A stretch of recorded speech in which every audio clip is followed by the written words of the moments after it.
We brought someone on before we could afford that person, and we took that risk, and it paid off tenfold. I know it could have backfired on us, but honestly, I think that risk was worth the reward.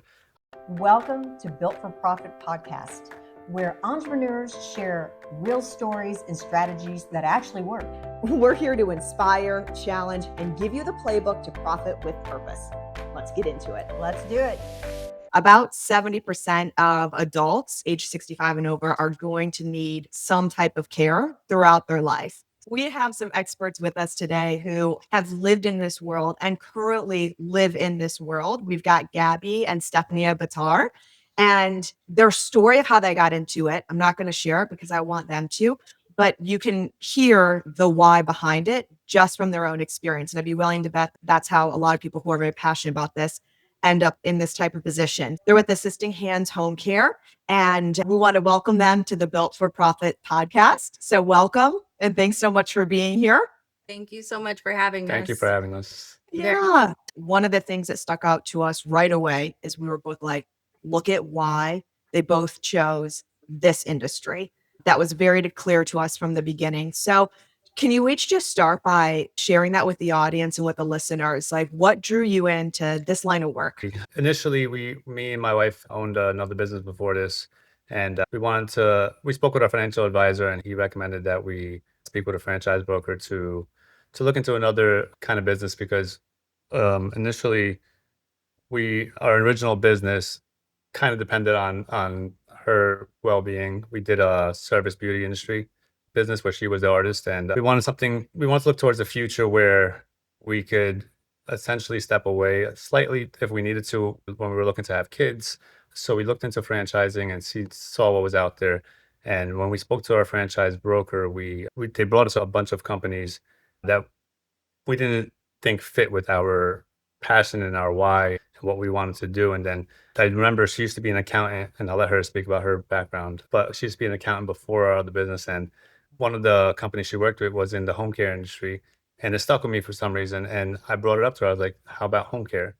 And we brought it to our franchise broker, and he introduced us to Assisting Hands. And the reason why we really connected with it is because we both have personal experience with it. My father had cancer when I was younger, and I experienced him being on hospice and going through that as I was like about 10, 12 years old. And then she also had her family on her mom's side, who have Alzheimer's. So both of her grandparents passed away from Alzheimer's, and she knows how difficult it was for the family to also cope with that and take care of an elderly relative with Alzheimer's. It was just a passion for us. We wanted to get into something that was going to be meaningful for us and not just about the income, but something that we'd feel fulfilled with when we take on the work as well. Yeah, that's basically it. With our other business, we felt very fulfilled with what we did. We felt like we were helping people. And the next thing, we didn't want to just open up any business where we were like, I'll just have it run and it's just an income source for us. We wanted to make sure that we felt good about it and we were actually helping people. And this was the one thing that made us feel that way, and best decision we made. Absolutely. So you're speaking not only to your passion, but you had experience in this. Yeah. So what resources did you have when you were going through it? I think one of the reasons why I thought home care was so important was because my family didn't have the resource to have someone to take care of my grandparents. My mom had 8 siblings, and they would all take turns taking care of my grandparents, and they would all always fight about it. Oh, it's your turn to take care of them. No, it's your turn. And there was actually one day, and this is the driving force for me. There was one day where none of them could take care of my grandparents. They were all like fighting about it, and no one went to take care of him. And that day, my grandfather wandered, he got lost. They found him a week later in a ditch, and ultimately he passed from that. So I think that story always really affected me, because if we knew about home care and if we knew that there was a chance to just pay someone to stay with them whenever they weren't available, even if it was for respite, I feel like that would have made a huge difference in his life and the longevity of his life. I think he would have maybe lasted a little bit longer than he did. Not having the resources, I think, made me realize how important home care was.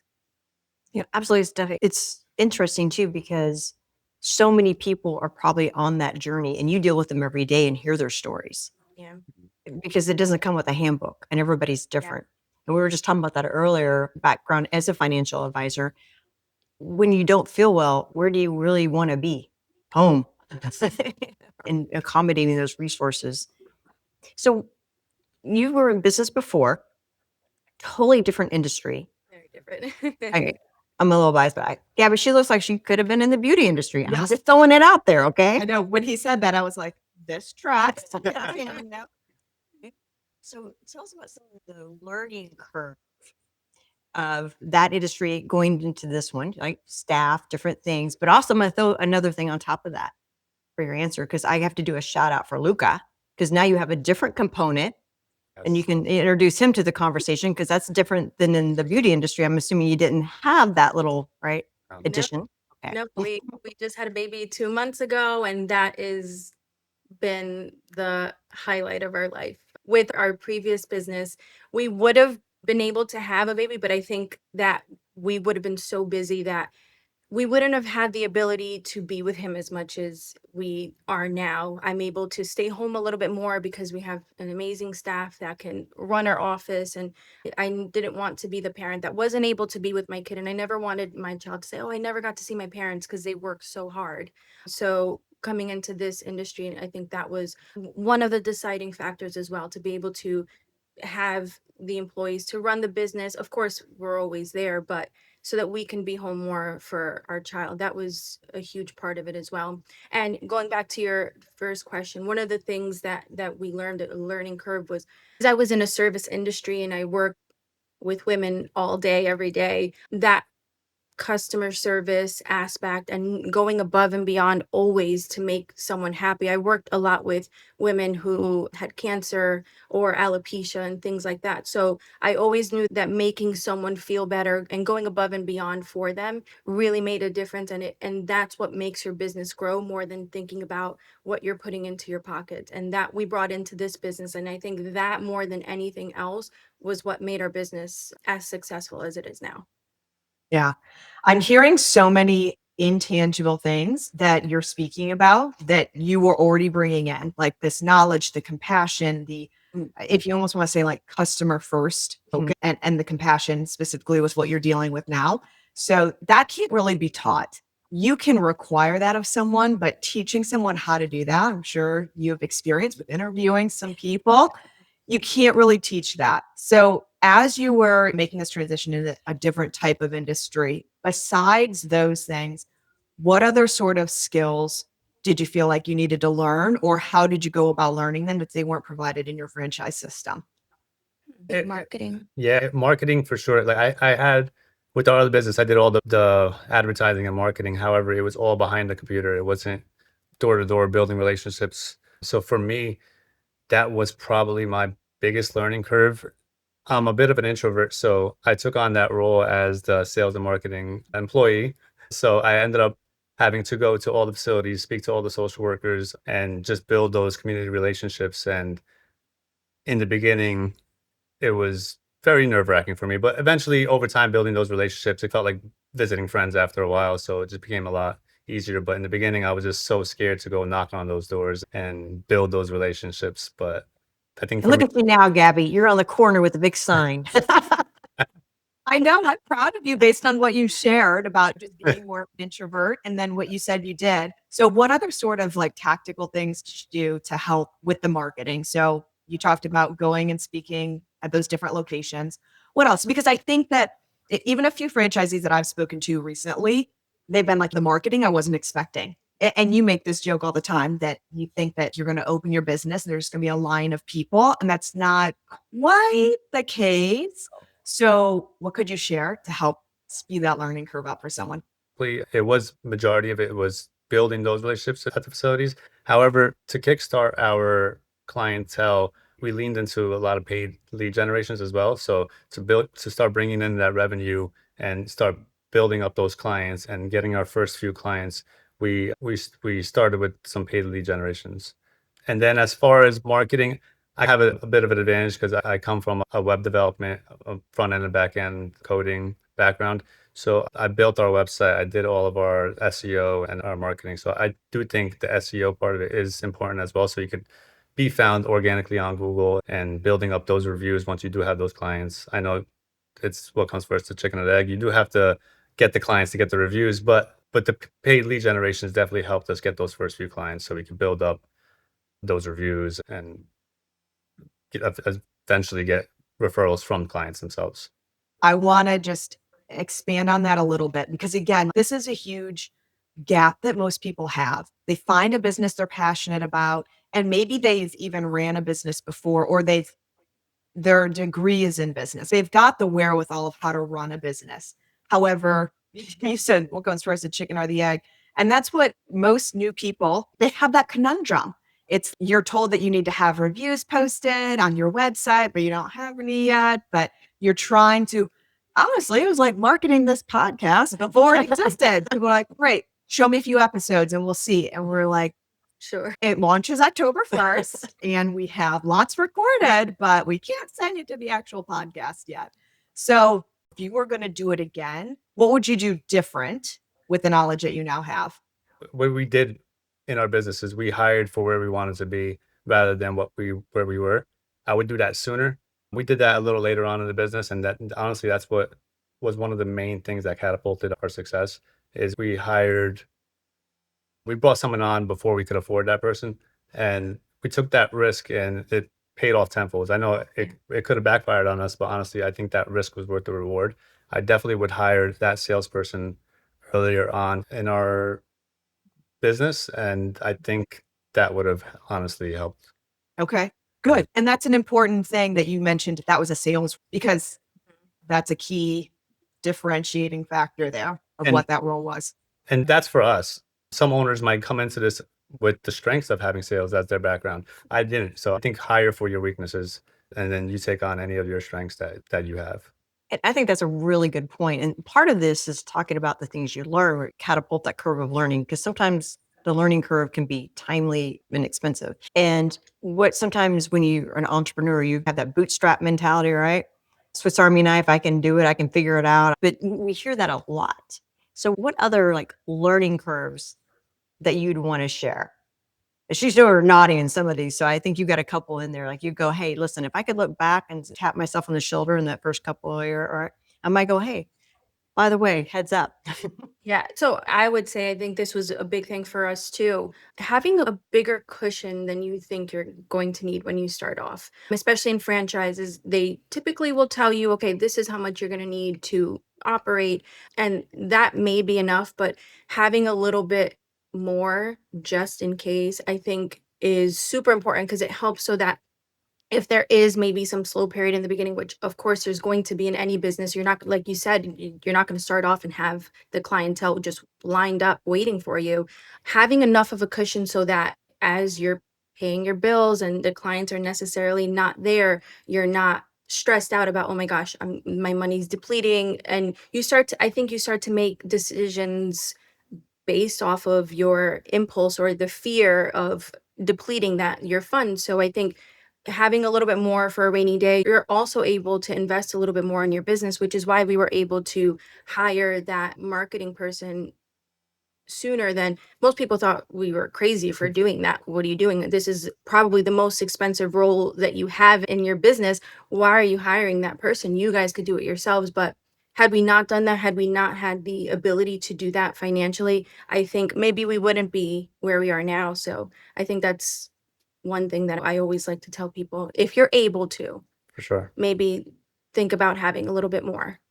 I appreciate you Financial. sharing that because we hear that a lot. Cash flow, obviously, is one of the things that put stress, and you make decisions differently how you show up, and it measures that feeling in your stomach when your head hits the pillow at night. It's not fun. And we work with a financial advisor, it probably helps significantly as well. But we see that a lot as far as what businesses in the first couple of years are most vulnerable, and it's usually cash flow. Yep. And decisions made, like you said, Stephanie, out of a place of fear or scarcity, they're not usually the ones that really drive you forward. They're probably keeping you from falling back, but Yeah. they're not propelling you forward where you need to go. And you guys proved that in the positive way. So that's amazing. You go ahead. I'm going to shift a little bit. So tell us a little bit about the services, because I know obviously we have a general idea as an audience what some of the care and stuff like that. Yeah, so we work specifically with elderly population, and we place caregivers in our clients' homes to take care of any of their personal care that they may not be able to do, but they can also do things that maybe some family members that are helping out aren't able to do as often. Like for example, if you're not able to go help prepare a meal for your mom, the aides can do that. They can take them to doctor's appointments. They can help them with any exercises. We work a lot with rehabs, and when they come out of rehab, they are going from 24-hour care to maybe nothing at home. So we try to continue on the exercising and the PT that they were getting in the rehabs at home. So that is the the scope of our work, but beyond that, we have, and this was a huge thing in our business that really helped us out a lot. We hired care managers, and what those care managers' roles are basically is going above and beyond what a caregiver can do. So they manage the caregivers, make sure they're doing a good job, but they check in on the clients. They go in, and if it's someone's birthday, they'll bring them a bundt cake and some flowers, and they basically anything that they can do to just go above and beyond for our clients, they take care of. Yeah. If it's a family member that lives far away and they're like, hey, my dad has appointment with the VA, can you help him out or can you schedule these appointments for them? They take care of that. So our care managers have a huge role in kind of just going above and beyond what just our caregivers can do. Yeah. And essentially, they're a quality assurance department, if you want to look at it in the corporate world. But and then we're also a VA provider, so we also service our veterans in our community as well, and so we're a partner through the Veteran Affairs. All right. So let's get into some of the dynamics I know I had shared with you. We've experienced working with spouses. So I'm sure that you get this a lot, but talk a little bit about not just managing the dynamic of working together, but maybe even what would you say to someone who is thinking about getting into business with their spouse? And I'm sure you're not going to say anything negative because we're talking to both of you right now. Your parents may see this. Advice would you share with them so that it is a positive experience? Because they get the good and the bad. Well, to start, you save on a salary. That's Yeah. one So positive. that's the- Okay. Maybe one day, Gabby, you can get paid. Yeah, no, I think knowing what your skills are and knowing what you're great at and honing in on that and leaning into that instead of doing the same thing. Because I think if you're doing the same role, essentially you're gonna butt heads a little bit. So I know what I'm great at. He's great at other things. And I think at least for us, we balance each other out because we are great at the opposite things, so it completes everything. So my biggest piece of advice would just know what you're great at and hone into that, but decide that early on. And it might change at some point. Like when we first started, I was going to do the marketing because I'm more of the extrovert, but then we decided I was really great, excuse me, at recruiting and just hiring people. So we were like, you know what, let's focus your skills of knowing who to put in our client's home. You do that and then you do the marketing. So just knowing what you're great at and sticking with that and not taking it home as well, not trying, not whatever goes on at work, don't bring it home, and because that can, but we had our other business for 7 years, so we learned there what not to do with this business, so that helped a lot. And make time for date nights. Yeah, make sure. Yeah. You're not And just business partners, you're also a couple, so make sure, and you may also be parents too, so make sure that you're always thinking about yourselves and your family as well. Mhm.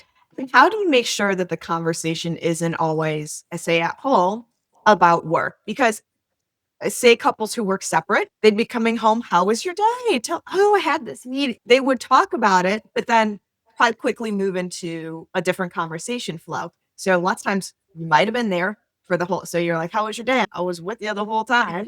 So talk a little bit about that. I think you just have to be intentional about it. So if we see that, okay, we've been talking about work since 8 o'clock in the morning, let's talk about something different, or let's put on one of our favorite shows and we'll discuss what went on there and how we felt about it. So it's just being intentional For with sure. making sure that we are not always talking about work. With our first business, it was a little easier because after we left there, we could turn off. With home care, it's 24/7. So there's times where we have to talk about work, Yeah. but we try to intentionally, when things aren't going on, to make sure that we're just enjoying ourselves. Okay, I may have, full disclosure, I may have lied to y'all. I said I wasn't going to put you on the spot, but somehow it just seems like the right next question.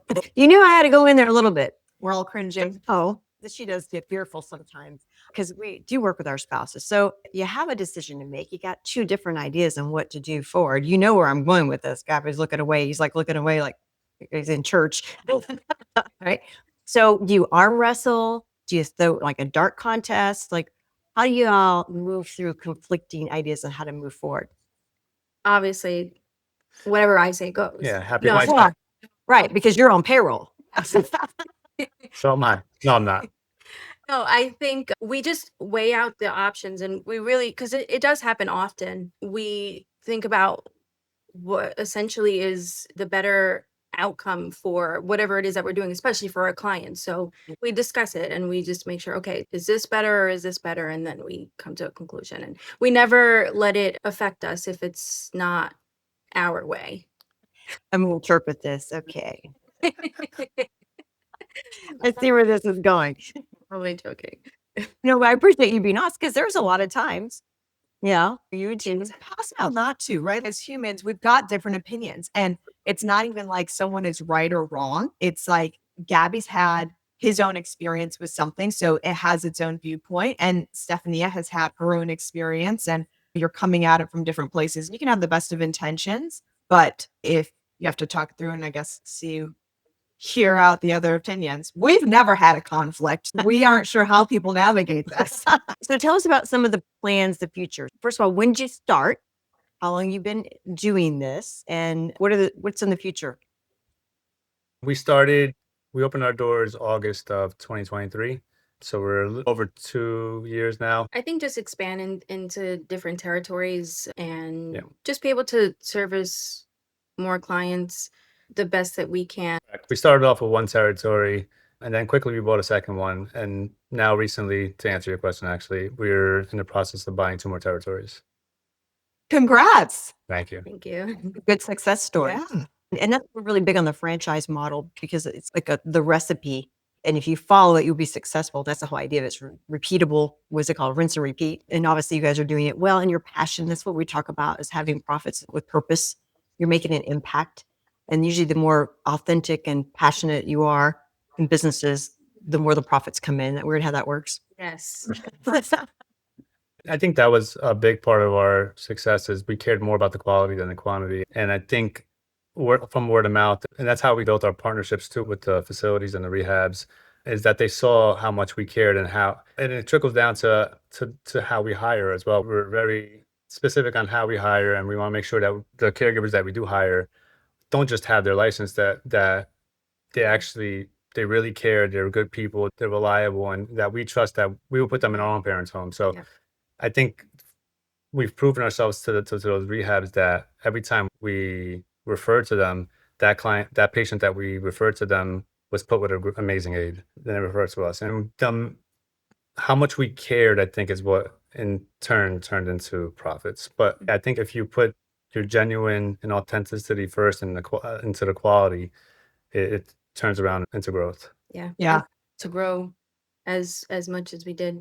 I would assume because this would be an industry that if someone has a negative experience, I'm not saying this isn't for a lot, but this specifically, people care about having a negative experience. It's their mom, it's their dad. We're going to talk about It's it. very personal. Yes. But also on the flip side, someone has a great experience, like someone's taking care of my parents. I'm talking about that too. So I see that being almost maybe more than other businesses, so crucial that it launches properly with that reputation and people see it and then it carries through. So How do you find that, Gabby or Stephanie, I guess, since you're doing a lot of the hiring and placing?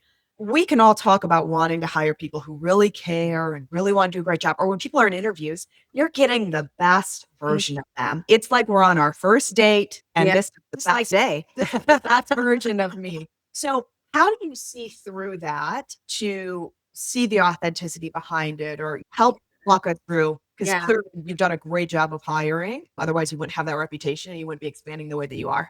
Absolutely. And I think that was one of the biggest things for us. I always say I have a really good BS radar, so I can tell when someone's being genuine and I can tell when someone is telling me everything that I want to hear. When we first started, up until maybe April of this year, I was doing all of the hiring myself because I was very particular and I was like, I want to make sure, like, I want to screen the person. I want to make sure that they are to Mhm. standards. So I was just very particular and we realized very early on, and that was one of the learning curves that we had. Not everyone that you hire, I'm sorry, not everyone that you interview, you're going to hire. So we decided we need to really invest into and finding those applicants because I need to weed through those applicants and see who are the right ones for our business. I was doing, and we still do because I have someone doing recruiting now, maybe 60 interviews a week. And out of those 60 people, we may hire on a really great week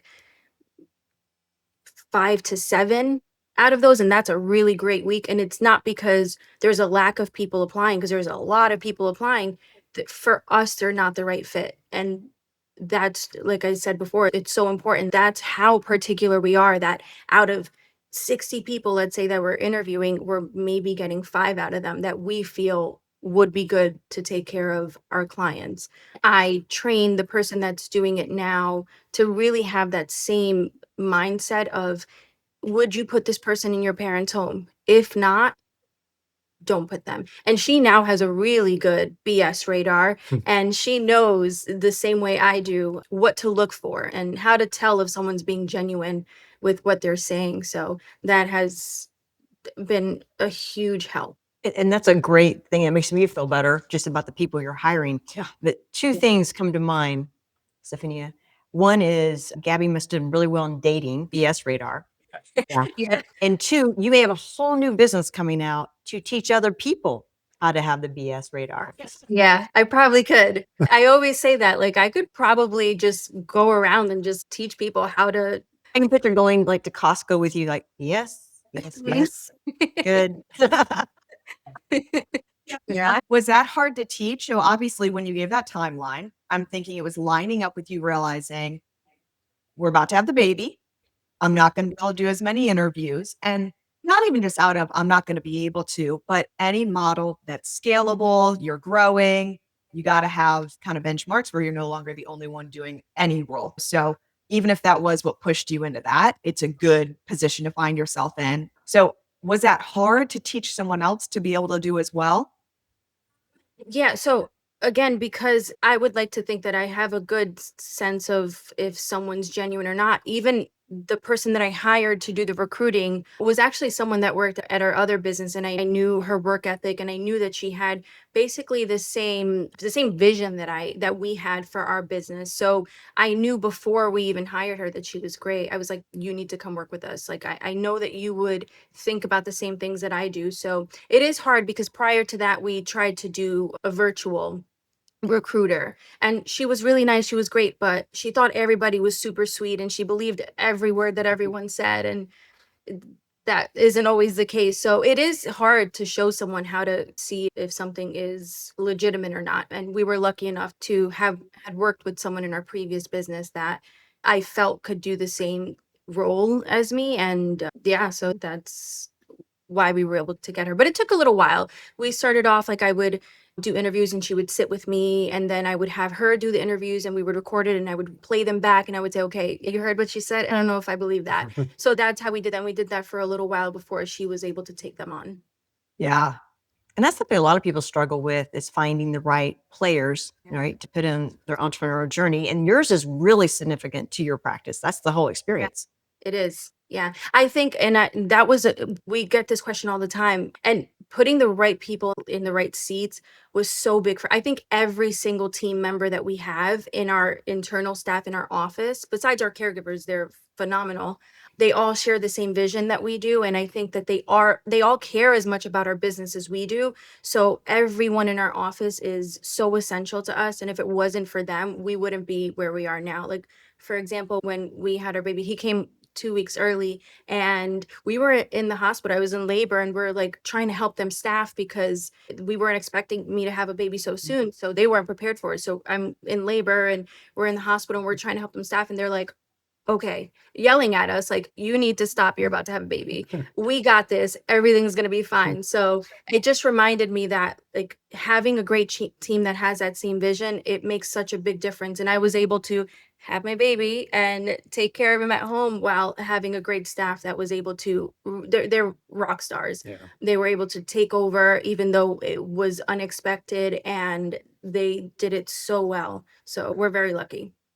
Yeah. And how full circle for you guys, because hearing you share that story, even though these roles are different, what I'm hearing is that you were able to care for your baby at home while your other baby, in a sense, was being cared for.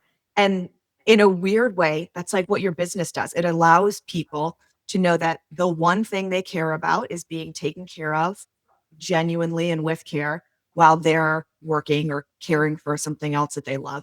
So obviously you've done an amazing job of creating this vision. No one talks about their staff the way that you just did if they're not phenomenal and buy in to that same vision. So that's a reflection on you and something that you two have clearly done very well. So talk a little bit about how did you create that, or how did you get to that place? Because it's not just that you hire the right people, it's that you're doing something to build that culture and build that vision. I think pouring into our employees is super important because when you pour into them and you make sure that they're happy, they in turn will do that to your clients, and then your clients will tell other people about it. So I think that pouring into our employees, whether it's our internal staff in the office or our caregivers, making sure that they feel respected and heard, I think that was a big thing for us. We never say they're our employees, it's our team members, even the caregivers, which sometimes they feel not heard or not appreciated. So we always try to make sure that everyone feels appreciated and they can always come to us with anything. And if they're not having a great day, we always start off we have morning meetings every single day, and we always start off playing a little music, uplifting music. And that in itself just makes such a big difference. So just making sure that everyone is happy, it reflects in the quality of their work. And you hold that meeting virtually, or how do you do that, Stephanie? No, not No. with the caregivers because they have all different shifts, so we're not able to do that, but Right. with our internal staff. And then we send them when they go to clock in, we send them like inspirational quotes every morning before they clock in, so they just feel uplifted before they go into work because it's a really hard job. It really is, and it can beat you down sometimes. So we always try to make them just feel a Yeah, little bit it's all about uplifted. the small gestures as well. Whenever it's their birthday, we'll send them a small gift card call them and say happy birthday. Sometimes we'll show up to their shift with balloons and a little treat. It's just the small things to make sure that they feel, because they can get lost inside of the home. They get assigned to a shift and then they're on that shift for 6 months and nobody's checking in on them. They feel isolated with their client. So we try for them not to feel that way. So we're Exactly. constantly checking in and just making sure that they're okay. Yeah. And I appreciate you guys recognize you're in a people business. Yeah. Well, you're taking care of people one way or another. Absolutely. And everybody likes to be appreciated a little bit. See, all those times I sing to you in the morning and give you inspirational songs before we take off. Yes. I've heard that the number one reason that most people choose to leave their job is because of their direct boss, but reflecting in that is that they don't feel appreciated. And it usually comes from that. So what a kind of testimony of the things that you just shared. I'm not saying they're not phenomenal because they're clearly working, and they are, but you kept saying they're small. It's not that big. Like it, it is small-ish, but it takes intentionality. But I think it's important for people to hear it doesn't take 10 hours to implement that. Mhm. Yeah. Well, Gabby, Stephanie, I tell you, the impact that you're making, the need is there. You already know that. You don't need me to tell you that. That's a lot of people challenged with that. They don't know where to go. And it's such a like I said, personal thing and so much trust for being a caretaker. Big stuff. You guys are making a big impact, expanding right and left. Keep that BS meter out there. All right. I'm telling you, when you start that business, I'll invest. Okay.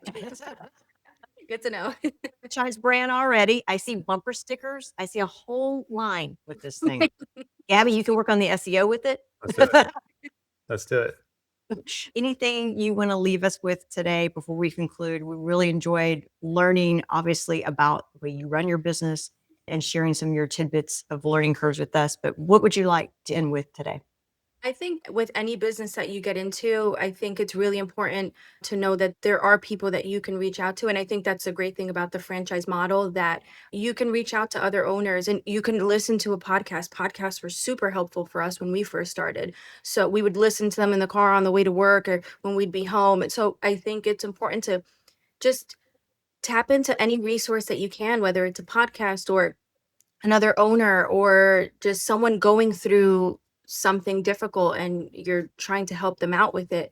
I think that's something that most people don't do. They don't ask for help, and asking for help is a good thing. It's not a bad thing. So I think if you're listening to this podcast, congratulations to you ladies. I think what you're doing is amazing because people need this. Tap into those things and I promise you you're going to hear a story. Hopefully our story resonates with people, but you'll hear a story that you can relate to and might make a huge difference in your business. So I hope that we can do that and I know that you guys will do that for anyone that's going to be listening because I know we will. Absolutely. And if I could leave you with one last operational tidbit is automate as much as possible. So any of those small mundane tasks, make sure you automate them. Yeah. Listen, guys, we've enjoyed so much visiting with you. Yeah, we're going to be excited to share your story. Oh, We thank can't you. wait to see it. Elizabeth, do you know that when you're launching a franchise, one of the biggest expense and biggest risks typically is the build out? I can see this. With missed deadlines, overrunning budgets and stuff like that, they can increase anywhere between 10 and 25% of unexpected expenses. No good. That's where Build Point USA comes in.